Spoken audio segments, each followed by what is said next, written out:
Hey guys, what's up? It's me, Thomas. Today we're back here with Death Battle, and today, well, we got a battle of the Rageful Dads. It's Kratos from God of War taking on Asura from Asura's Wrath. Yep, Kratos is back for revenge. This time he's facing on the demigod of Wrath. This is gonna be interesting. I don't know how this is gonna play out, but who knows? Not sure who's gonna outpower the other. We'll see. Be sure to like, subscribe for more. Hope you enjoy. Here we go. Here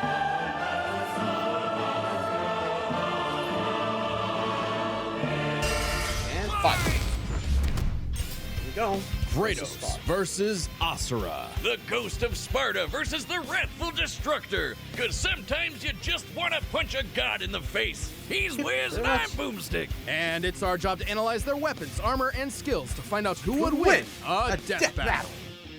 Here we go. First up. In the beginning, the Primordials waged war across existence, a series of cosmic clashes that birthed the universe. Boom! Now that's what I call a big bang. From Ceto's death, the oceans would flow. From Uranus's strikes, the stars were spawned, and so forth. Thus, the world itself was born from violence. Starting the whole messy cycle, Uranus was overthrown by his Titan son, Kratos, who was overthrown by his Olympian son, Zeus, who battled his own son, Kratos. As a classic bastard child of Zeus, Kratos was left among Spartan mortals, far exceeding all among him. He became a fierce warrior, winning many a battle, until finally cornered by ruthless barbarians. Ares, destroy these guys who are kicking my ass, and my life is yours. That deal was made, and Kratos was joined at the bone with the Blades of Chaos, a set of chain swords and basically a badass whirlwind of flame and steel. But Ares had a scheme. While doing work for his god, Kratos accidentally murdered his own family, permanently marked by the ashes of his wife and daughter. He was, forevermore, the Ghost of Sparta. So he was kinda understandably really pissed off. Time for a new god of war. The gods were crapping their togas in fear as the new god of war took out his rage on all of them. And got some new gear out of it too. With Poseidon... Though, correct me if I'm wrong, but he actually had to use the box of Pandora to gain the power to, well, defeat Ares, who was basically trying to rule the world. But let's just say once he opened that box, the gods were affected with a lot of evil. Like I said, I'm not too sure. I haven't played. So that's why they eventually betrayed Kratos, who, despite helping him before, and thus, you know, where we are. Like I said, it's best I can come up with. I don't remember. Okay? Anywho. Poseidon's trident and Icarus's wings, Kratos dominated both sea and sky. He also has a tendency to carry powerful severed heads, like Medusa's. And the claws of Hades could steal souls, even the soul of Hades himself. Should have thought that one through, man. Neither Perseus or Hercules were a match for Kratos, nor was Helios, the sun god capable of moving stars and spreading light across the entire underworld. He fought Atlas, the Titan of Strength, who broke the load-bearing pillar of the universe. So Kratos forced him to hold up the cosmos on his own instead. And he could do it with just one hand, according to the novelization. Even his grandpappy Kronos failed to stop him. You know, the guy who overthrew the primordial that punched the universe into existence? Causing shockwaves that moved over a quadrillion times faster than light. A frankly incomprehensible feat. Then there's Daddy Zeus, who proved a serious challenge, until Kratos drew perhaps his ultimate weapon, the Blade of Olympus. It can make tornadoes, lightning, force fields. Oh, and it can stab the hell out of you. It siphons godly energy and can pull enough to even kill Zeus. Like father, like son. Even while Kratos ultimately released hope across the Greek world, he could only do so after annihilating everything. Like a badass, he was unstoppable, non-stop killing and sex and even more killing. And yet, he couldn't be any more depressed. His wife and daughter were still gone. What was he to do? He didn't know. He wandered aimlessly for years, somehow stumbling into Norse mythology where he met Faye, his second wife. Good start, buddy. Kratos had a new lease on life. but he could not escape his past mistakes. There's a reason he hid his swords in a dingy basement. Even so, Faye insisted he could do better. So he became a dad to a new boy. Easily the toughest task he ever undertook, especially after Faye unfortunately died of a mysterious illness. Damn it, not again!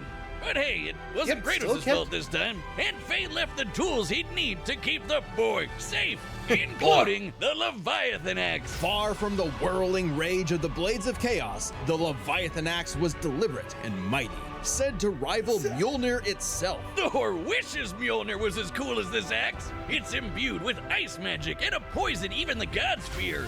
It can be summoned to Kratos' hand from a distance, and it even shatters souls. Kratos may have once been a sword of vengeance, but with his new weapons and a new purpose, he stood as a shield against the godly Asura. Too bad he just can't help but get in trouble with gods. But now he knew how to control his anger, after him, which is even more important than it sounds. Kratos' Spartan rage summons an inner strength with magical properties. He can even get so pissed off that he straight up heals himself. That seems like the opposite of what should happen. Not all anger is problematic, and Kratos wields plenty of new weapons and relics to channel his rage through. Like the Dropnir Ring, which can summon a bunch of wind spears. They can absorb all types of energy and blast it back. He even has relics and magic that can warp space and slow down time. Naturally, he contested with the strongest of the Norse gods, including the god of thunder, Thor, who was powerful enough to fight the fire giant Surtur and the world serpent Jormungandr at the same time. Oh, and that fire giant would be the cause of actual Ragnarok. You can't defeat me, Thor. I know, but he can. Well, not exactly. Freyr, the rain god, held off Ragnarok for a considerable time on his own, and the sheer power of Ragnarok shook Yggdrasil down to its very roots. That's the World Tree, which is like a literal tree that connects the whole universe. According to Freya, the tree's very existence supports all of creation among its boughs. Every strand transcending time, transcending space. Everything comes back to the tree. So it's kind of like Kratos lives in a really, really, really big treehouse. In his quest to free the Norse world, Kratos reclaimed old weapons by reckoning with his past sins, even taking up the Blade of Olympus once again. Even better, he actually got to be a decent dad.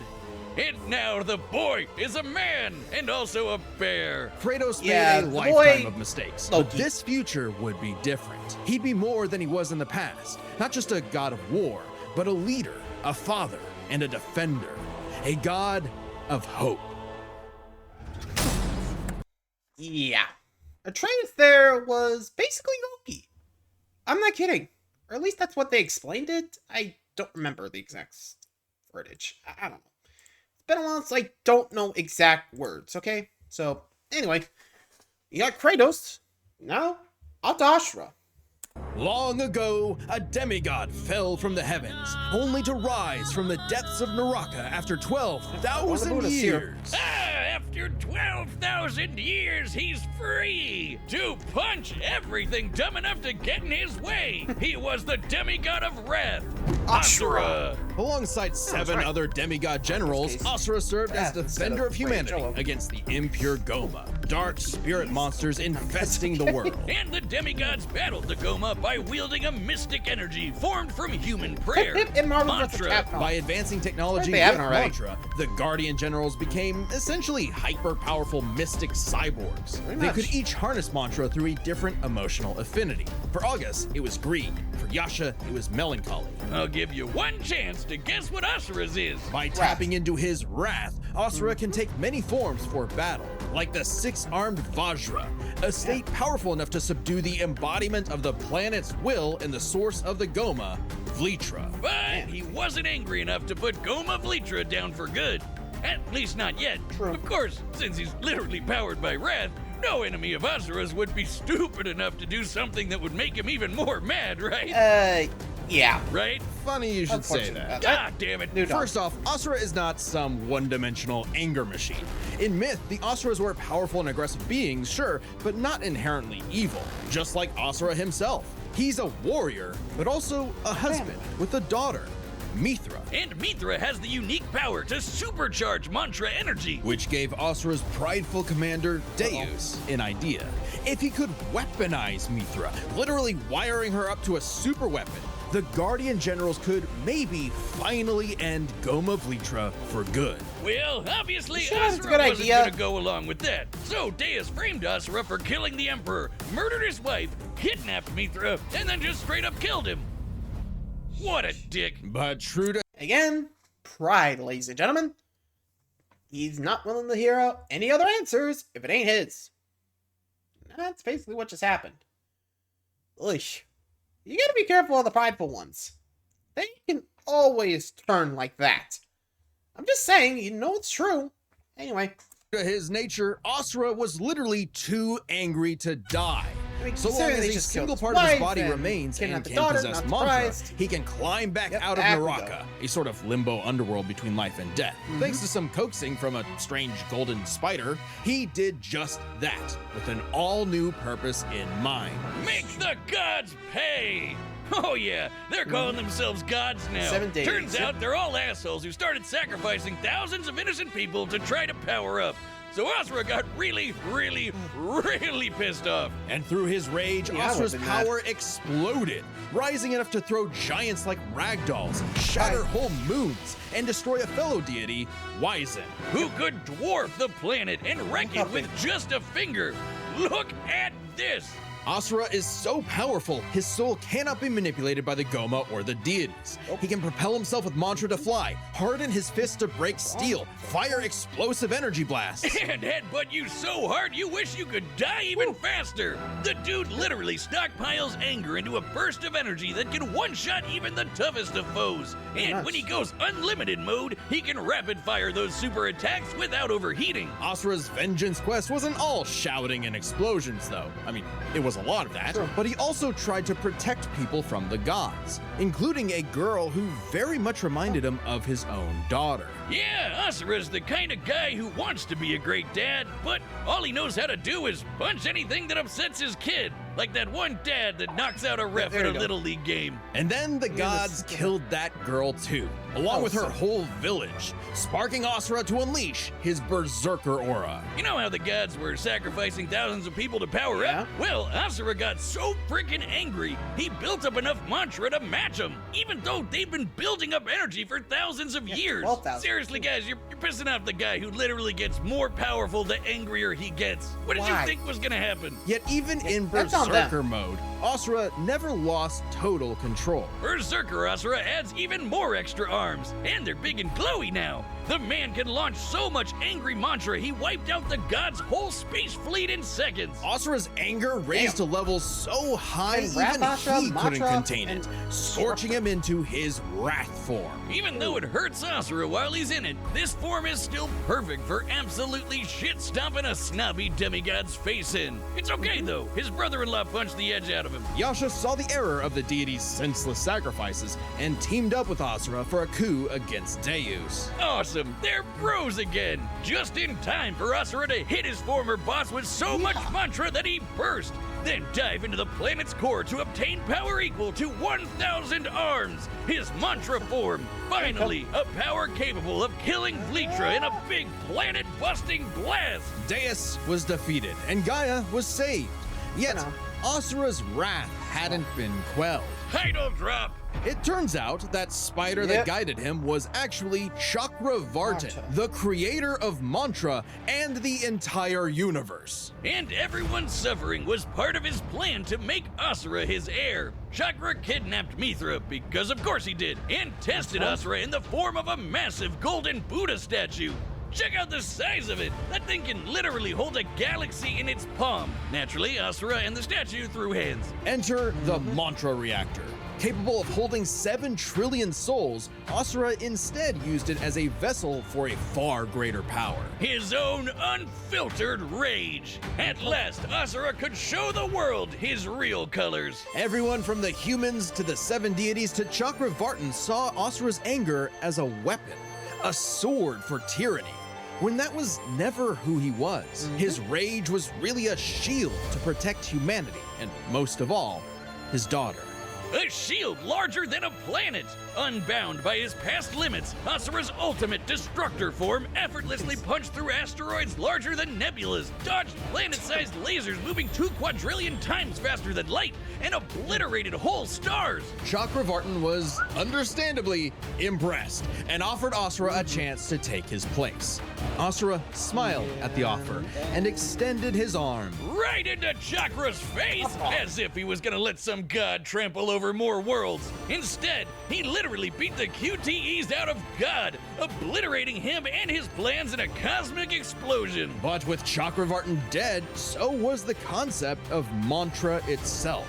Those who depended on it could not survive, including Asura. Hey, as long as Mithra was fine, it was worth it. Besides, he'll reincarnate millions of years later, still kicking ass, ready to smack a random thug, a meteor, or Ryu, right in the balls. It's interesting. Despite the dangers of uncontrolled anger, Asura's wrath gave him the power to save everything, all because of just one thing. Some bastard made his daughter cry, so they had to pay. Now that's a god I can get behind. Yep. This battle is sponsored by... Yeah, honestly, I'm not surprised. Like, seriously, why do they always keep going after the angry boys? Like, seriously. You want that anger back on you? Like, so, considering the feats, this could be tough. I mean, sure, Kratos could fight them, but we've never seen that kind of feat with him. We do have Asura who can go planet-sized and defeat the universe guy. So, again, I'm not actually sure who wins. Kratos, Asura, who knows? But I'm just gonna let this battle play out and see how this battle goes. I'm actually really curious. So, without any further ado, let's get this death battle going. All right, the combatants are set, and we've run the data through all possibilities. It's time for a death battle! Oh, here we go. Had to say. There's Kratos.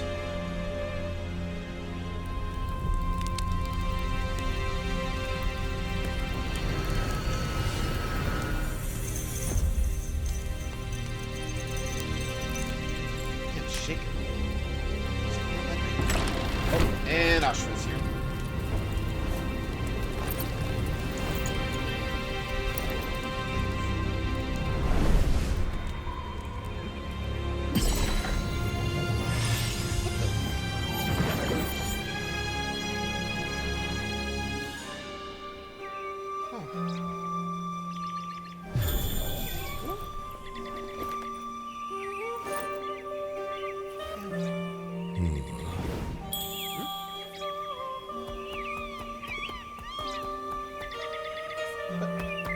Did you do that on purpose?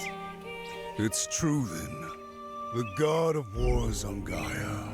But Here we go. not for long. You do not want this fight. Run!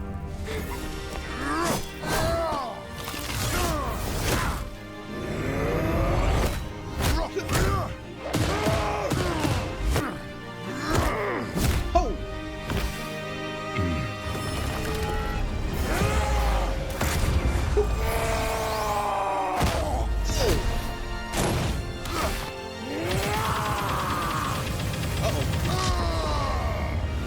Here we go. Rage is on. I'm not gonna pay for that. Oh! Here we go. Lock this up.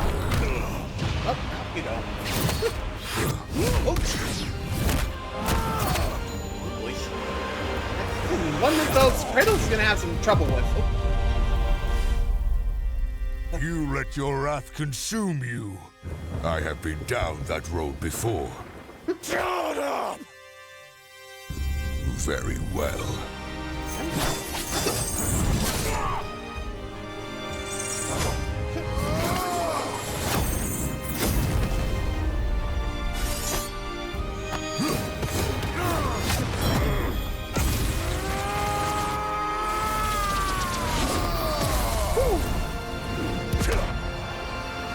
Anything's gonna be able to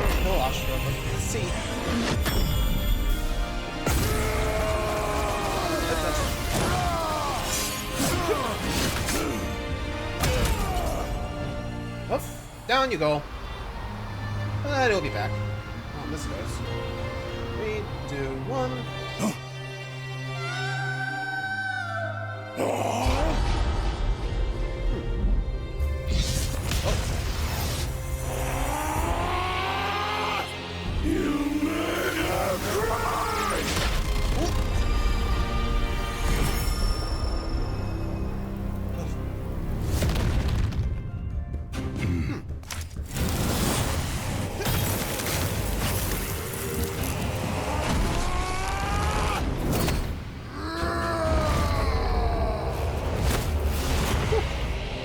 This is not my end!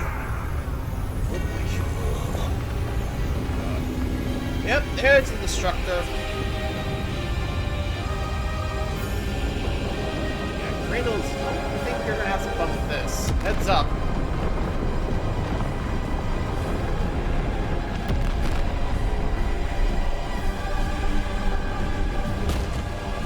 Wait, is he actually...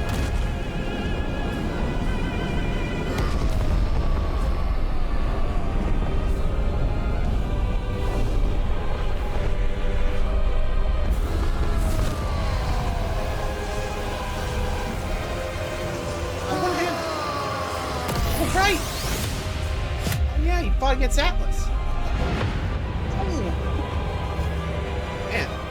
Death has not earned me yet, Titan!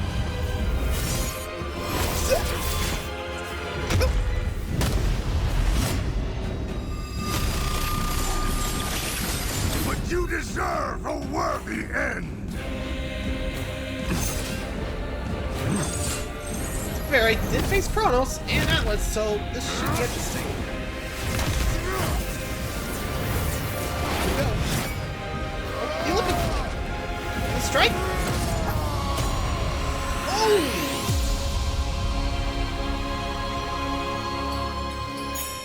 Did he get him?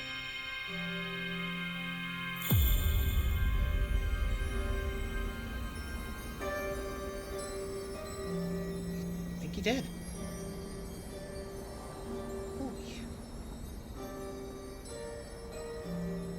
You are a monster no longer. I never was.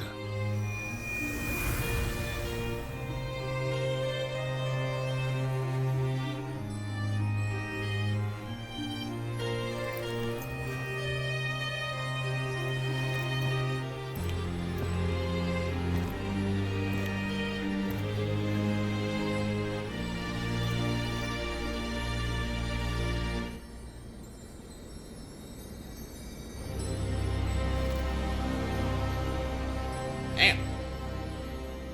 That's a badass way to go out. And Kratos wins. Oh, well, I guess Asura's wrath really is gone.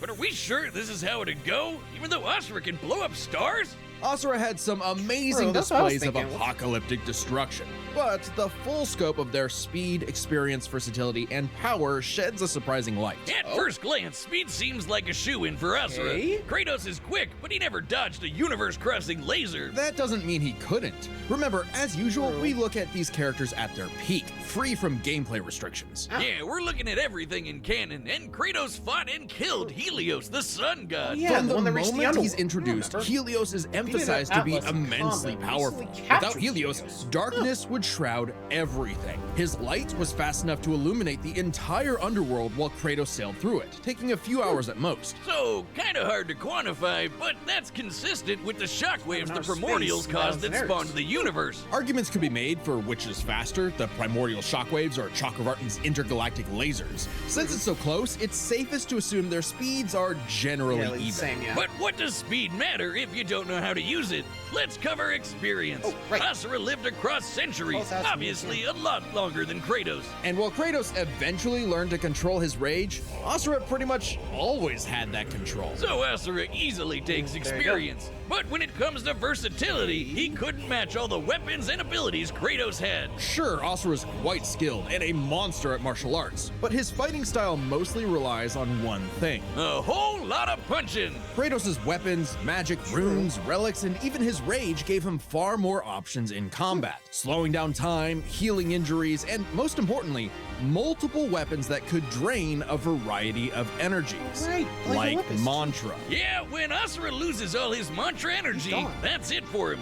So the Dropnir spears and the Blade of Olympus gave Kratos exactly what he needed. Versatility and multiple ways to finish this for good before Asura just comes crawling back out of the underworld. If he could. Asura's resurrections take years or whole centuries, days at best. But all this assumes Kratos could match Asura's crazy strength. All roads lead to power, which should go to Asura, right? Look at what he can do! If this came down to who made the bigger kaboom, he'd kick Kratos' ass in 2 seconds. But a closer examination of their feats reveals the truth.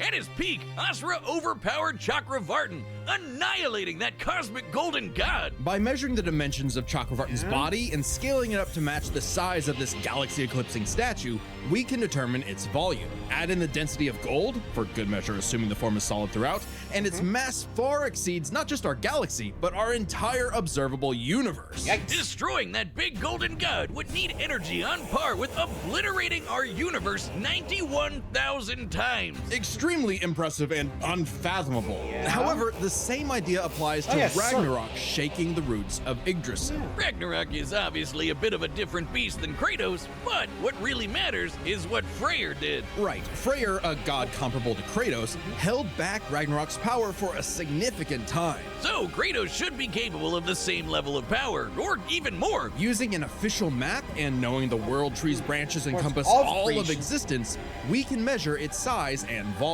And we know this map is accurate because it shows these two realms conjoined, which we see in-game. Even if we assume the Tree of the Realms is only 1% solid, a significant lowball that Kratos should easily scale above, shaking such an incomprehensibly large structure would require enough force to destroy our universe's mass energy 9 million times over. That's almost 100 times greater than Chakravartin's destruction.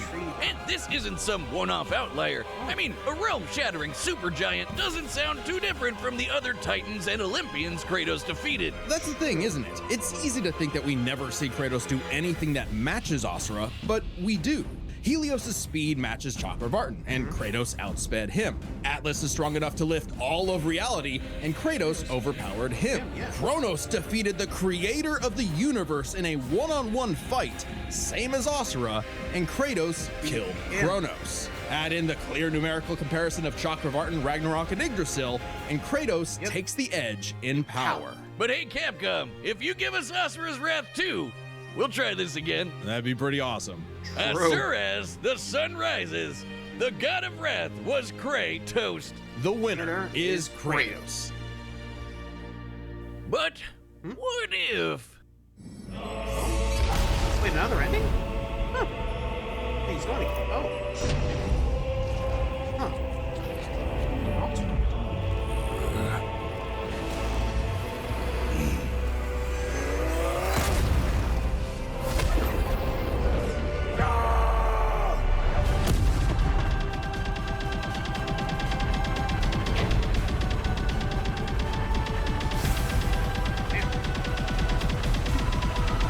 They had to add this one in there, huh?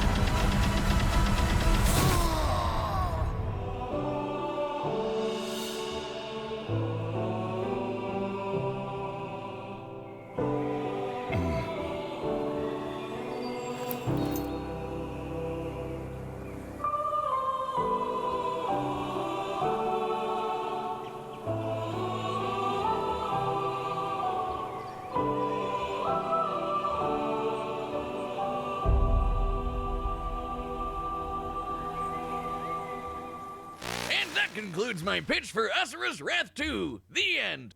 Next time on Death Battle. Sweet. Interesting. Ghost Rider and Spawn. Subscribe and join as a... Wow. 2 Angels of Vengeance. This is gonna be interesting. So we had Kratos come back for another win. Or at least for his first win. I mean, got some revenge for that Spawn battle. Whew. And now, it's Ghost Rider versus Spawn. Two Angels of Vengeance, and, well, looking for... Actually gonna be interesting to see who wins. The Rider from Marvel or Spawn? I don't know. I'm curious. I guess I'll have to wait and see. Until then, thanks for watching, everybody. Hope you enjoyed the battle. See ya!